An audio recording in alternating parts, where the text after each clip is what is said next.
Ilalatag ng Senado ang isang National Contingency Plan para protektahan ang ekonomiya laban sa epekto ng krisis sa Middle East. Ang detalye sa agenda report ni Hannah T. Bubuo ang Senado ng isang ad hoc committee para tutukan ang lumalalang epekto ng Middle East crisis sa ekonomiya ng Pilipinas. Target nito ang isang malinaw, coordinated at komprehensibong National Contingency Plan habang may sigalot sa pagitan ng US, Israel at Iran. 20% ng global oil supply ang dumaraan sa Strait of Hormuz, isa sa mga pinakaapektadong ruta ng conflict, kaya malaki ang risk sa supply at presyo ng langis. Dahil sa gulo, posibleng tumaas pa rin ang presyo ng petrolyo na maaaring magdulot ng matinding inflation at pagbagal ng paglago ng ekonomiya o stagflation. Itinalaga si Senate Finance Committee Chair Win Gatchalian para pangunahan ng komite.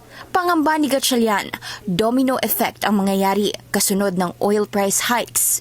At eventually, kung ito pa ay humaba, pwede rin ito kumalat sa unemployment. Dahil nakita na ho natin nung January ay tumaas po yung ating unemployment figures.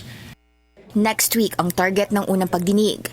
Hindi naman umabot sa final reading ang panukalang amyendahan ang Biofuels Act kahit pinabibilis ito ng Pangulo maipasa. Sabi ni Gatchalian, kailangan pa itong pag-aralang mabuti. Ito sana ang panukalang papayagan ng pag-aangkat ng biofuel component sa Pilipinas para makatulong maibsan ang dagok sa taas presyo ng langis. Almost 400,000 farmers as well as mga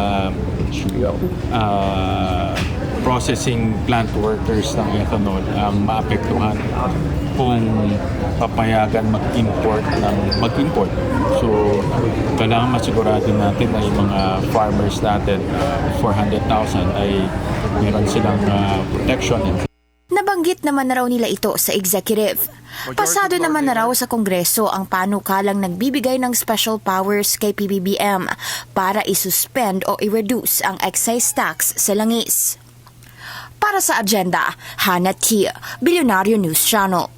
Manatiling nakatutok sa Billionario News Channel, sumubaybay sa aming social media accounts at mag-subscribe sa aming YouTube channel para sa mga eksklusibong balita at storya.